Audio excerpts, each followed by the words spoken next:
Welcome to the blind battle of the affordable rye whiskies. I'm your host Sam, and this is Whiskey in SV. Alright, so before we get started, let's talk about what makes a rye whiskey. Well, the definition is pretty much the same as what a bourbon whiskey is, except for the obvious fact, that instead of corn being the dominant grain, 51%, the requirement is that it has to be rye as the dominant grain, or 51% or more. So, of course, the remaining 49% can be any of the other grains, which are corn, which is very common, wheat, and barley. So, in the previous episode, when I talked about bourbon, actually, I ended up not, I left out a couple of requirements that are actually important. And one of our whiskey friends pointed that out to me, so I'll make sure to go over them this time. So, okay, so let's revise what they were, right? In order for something to be bourbon or rye, it has to be aged in America, distilled and aged in America. It has to be aged in new American charred oak barrels and aged for at least 2 years. I think I left out that it has to be aged for at least 2 years. There's also a requirement on the percentage of the distillate and how it's made. Namely, it has to be distilled to no more than 80% or 160 proof, and it has to enter the barrels at no more than 125 proof, which is 62.5% ABV. So those are the other two requirements that I missed out last time. So let's talk about. Actually, before we go on, there's one more thing you should be aware of. So rye whiskey in general, when people say rye whiskey, they sometimes just refer to Canadian whiskey, and that is for historical reasons, because a lot of Canadian whiskey was used to be made from high rye content, and for some reason, basically that stuck as as kind of an interchangeable name. So instead of Canadian whiskey, some people just say rye whiskey, even though if a Canadian whiskey doesn't have rye whiskey, they might still say a rye whiskey. So there's some confusion there, but we'll go by the American definition, which is what I stated above. The interesting thing is, the first drink that we're gonna introduce tonight is WhistlePig, which is technically from Vermont, but they source their distillate from Canada. So the WhistlePig 10-year, which is what this is, the distillate comes from Canada, and it is aged in ex-bourbon barrels in Vermont. And when it's bottled, it's at least 10 years old. So WhistlePig used to be just an independent bottler, but now I believe they've started distilling their own whiskey and aging it, and they're selling it under the Farm Stock brand, I believe, or a sub brand or something like that. So yes, and this is 50% ABV, so it's kind of like a bottled in bond product, but it's obviously not a bottled in bond product, and I'll explain why that is. So before we do that, let's go to the next whiskey here, which is the Fray Ranch Straight Rye Whiskey. Now, this Fray Ranch is 6 years old, and it is stated there right there on the bottle. And it is bottled in bond. So let's talk about what bottled in bond means. So for practical purposes, bottled in bond basically means bottled at 50% ABV and aged for a minimum of 4 years. And it's not allowed to have any additives or blends or anything like that. It has to be made from by one distiller in one season, so you can't mix it between different distillers or have different distillers. And if someone distills it and another distillery bottles it, then it has to be stated on the bottle.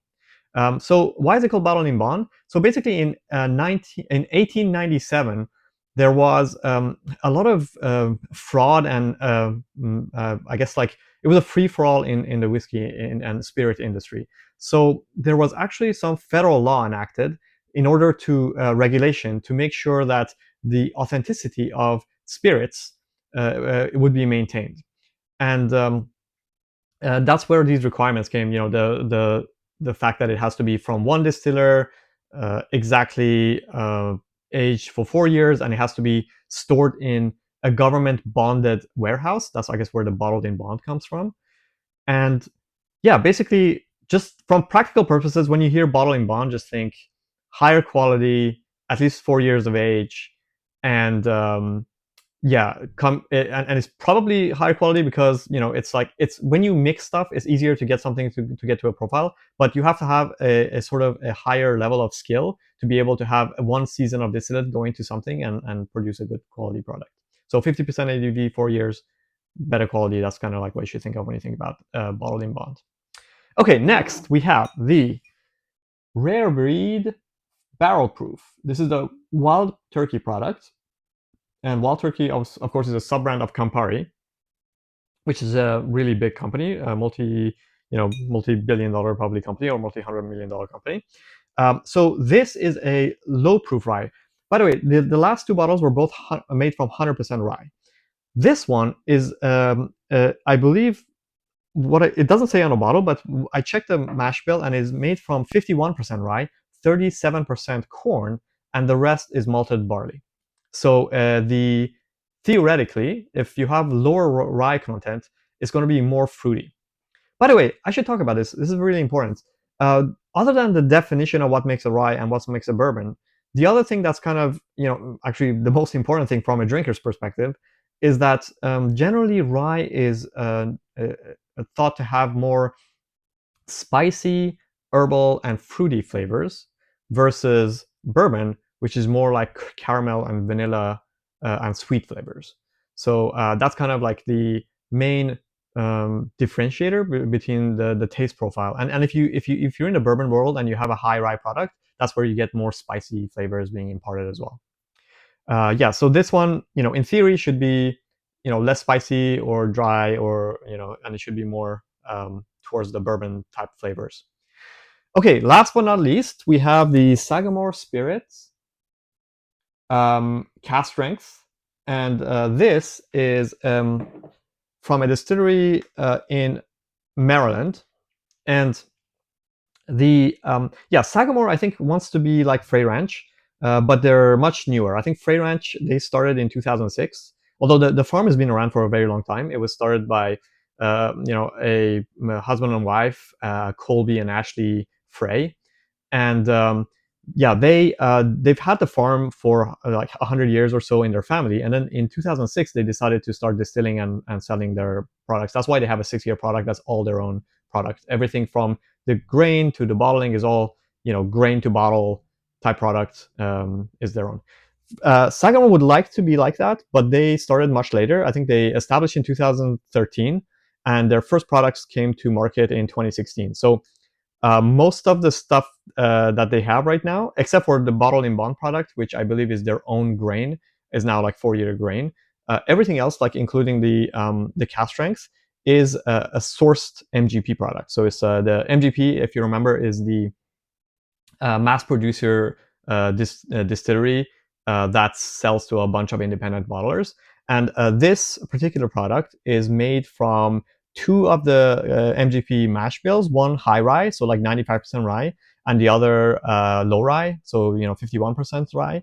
And the idea is that they blended these two both at cast strength together, so the resulting is still considered cast strength. And yeah, so they just wanted to get like the perfect combination between those spicy flavors and the sweet flavors.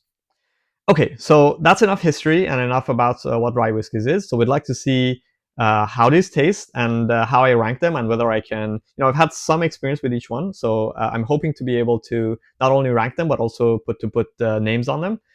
So yeah, I'm going to get Layli to come in and randomize the glasses, and well, you know the drill now. So yeah, let's get going. Layli. Hi everyone, my name is Layli. I'm Sam's sidekick for the channel. I'm helping him to shuffle the bottles and let him pick hopefully the correct one. Unfortunately, my coworker Oreo was not available this week, so I'll do this hardest part of the work myself alone. So let's get into it. Uh,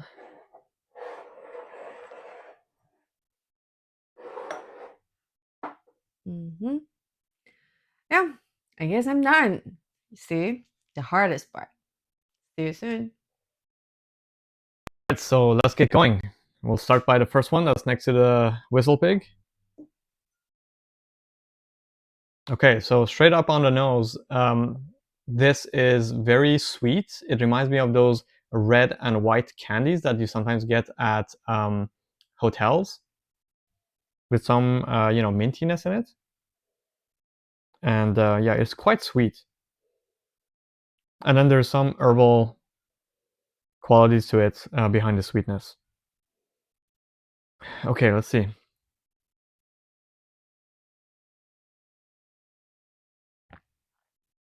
Yeah, so the arrival on this is, again, all those sweet flavors, and then the herbalness comes out, and then there's quite a lot of spices and effervescence from the cask strengthness. So I'm pretty sure this is cask strength, and in fact that red and white kind of sweet flavors remind me. I'm pretty sure this is the Sagamore cask strength, because I tried it earlier and none of the other ones had this like particular taste. So I'm gonna put this next to the Sagamore to cleanse my palate a little. Okay, let's try this one. Okay, straight away on the nose, I get this very distinct fresh cut grass, fresh herbal kind of notes. This is pretty sure this is the Fray Ranch. It's very reminiscent of my favorite bourbon, which is a cask strength K&L pick from Fray Ranch. And I love that bourbon so much. It's my favorite bourbon by far. I need to do a review on this channel for it. And I get a faint version of that on here. The cask strength bourbon that I have is like 67%. So you can't really compare it to a 50% rye, but 50% ABV rye, but definitely the same distinct, fresh, grassy notes. So let's see on the palate.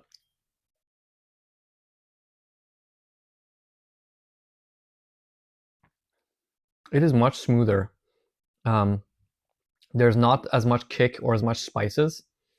You get those a little bit of kind of sweet flavors up front, and then the fresh cut grass, herbal notes, and then there's a little bit of like syrupy sweets and bitters at the end.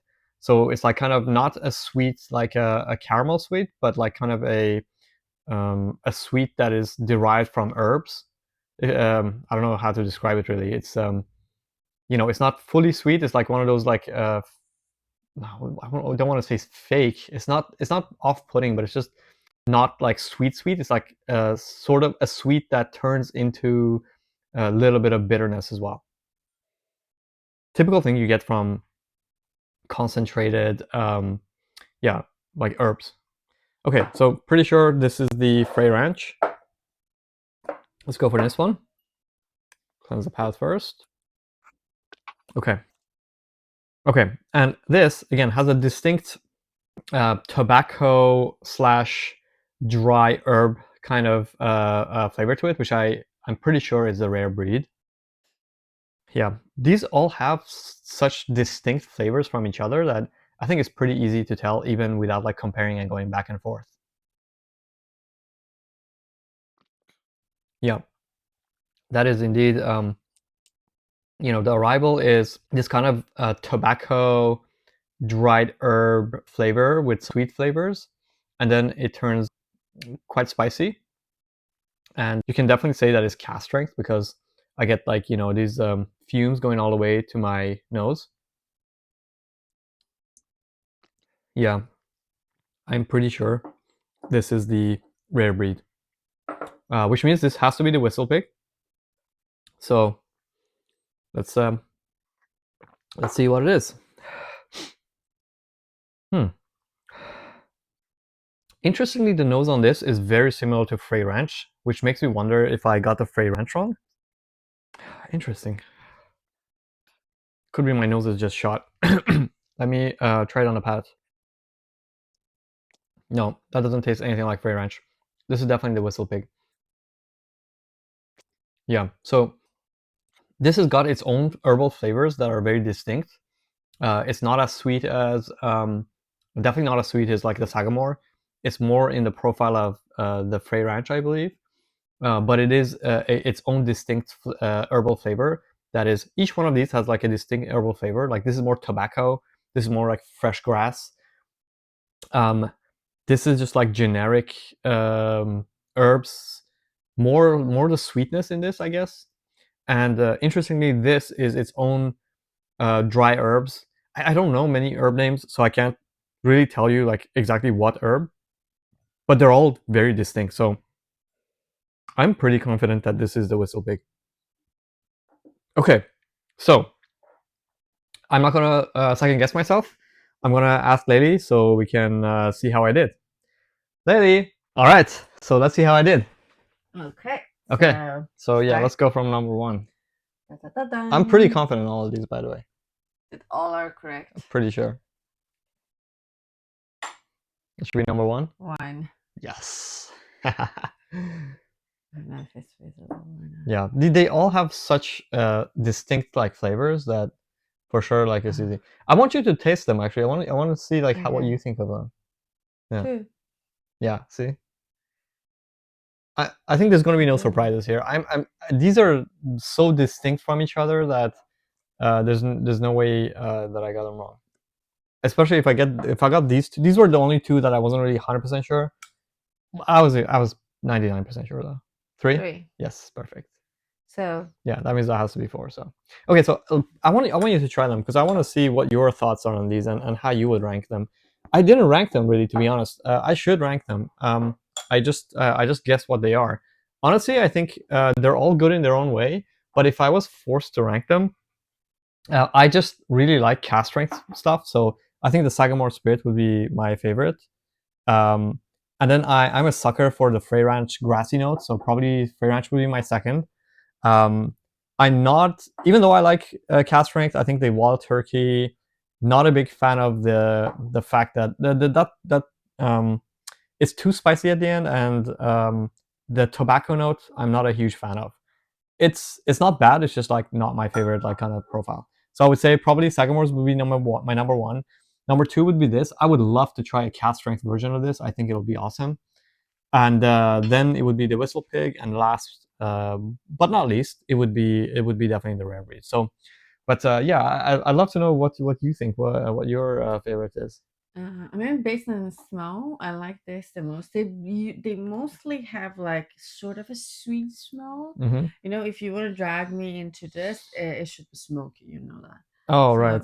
I forget. So Lily really likes smoky stuff. So maybe next week I should do something with Pete. I think, yeah, you're actually a bad influence on me because you used to tell me that she likes the smell of cigarette and whiskey on my breath. So this is back in the when we were in our 20s and living life in Tokyo. Yeah. So yeah, but yeah, what do you think about these?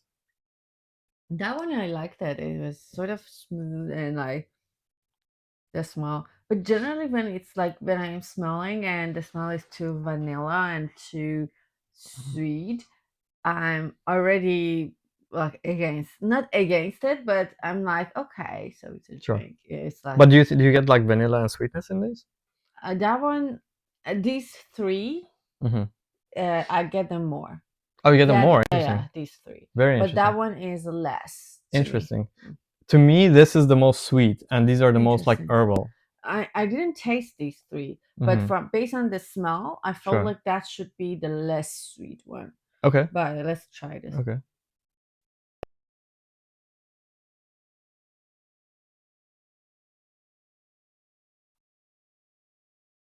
This is a stronger. Mm-hmm. Which one did you try? Did you try this one first? Okay. They're actually exactly the same ABV. Between these two? Oh, really? So definitely I like this the most. Okay. Because that when I drink it, I don't want it I mean, I'm not a whiskey drinker, so for me the drink has to be smooth. and I have to enjoy it. It shouldn't burn me. I think you'll probably like these Burn two me. more than, because these are cast strength, so they're too But much. this one was okay, Oh, even though really? this Okay. was cast strength, but like Interesting. still, like I felt Okay. I liked the way that I drank. Like it went like in my mouth, and like the whole thing was like Okay.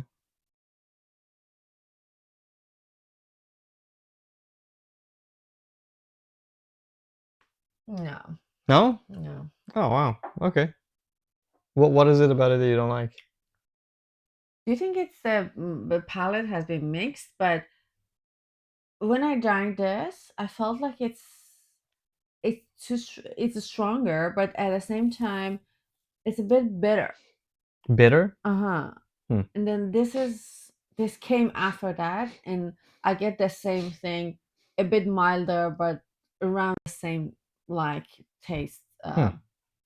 They taste completely different to me. Interesting. Oh no, you could tell they're different Mm-hmm. because this is much stronger than that. But strong aside, I think like the herbalness on these two is very different. I get more like tobacco in this. I get more like fresh grass. Tobacco. I get like fresh grass, like tobacco leaves, not tobacco like cigarettes, but tobacco leaves.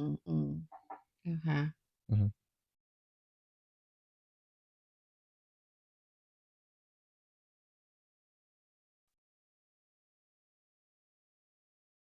No, these three are not my favorites. Interesting. This is my favorite as well. That's So my favorite. okay. Well, if I have to pick, I definitely would pick that one. That. but you don't think about it. this you don't think this is sweet? Like the No. nose is so sweet to me. Because probably it's because you're comparing it taste wise. Mm-hmm. You're comparing it with these three. These three were bitter. Okay. But smell wise, Mm-hmm. these three are more vanilla, and that one is less. So this one has both sides that I like. Okay. I mean, not like, but I don't like sweet, but like it's not bitter. Sure. And the smell is more towards what I like. Okay. So generally, what are your thoughts on like bourbon versus rye? Oh, this is much. Bourbon versus rye. Yeah. I know. I mean, it's hard for me to say. It's very hard for me because like the taste stays in my mind. That's what I like smoky wines because the it's so distinct that it stays in my mind. Okay. Like the taste sort of locked because of the smell, it gets locked in my brain. But these are like if you shop like next week you tell me what was the taste, I mean I totally forgot. Sure. Like okay, well I maybe could we say should at do the like time. a comparison of like bourbon and rye versus like Scotch and see what you maybe think. one time. Yeah. All right. Okay. All right. Thank you. Thanks everyone. See you Thanks for tuning in. guys. Bye. Have a good one. See you next week.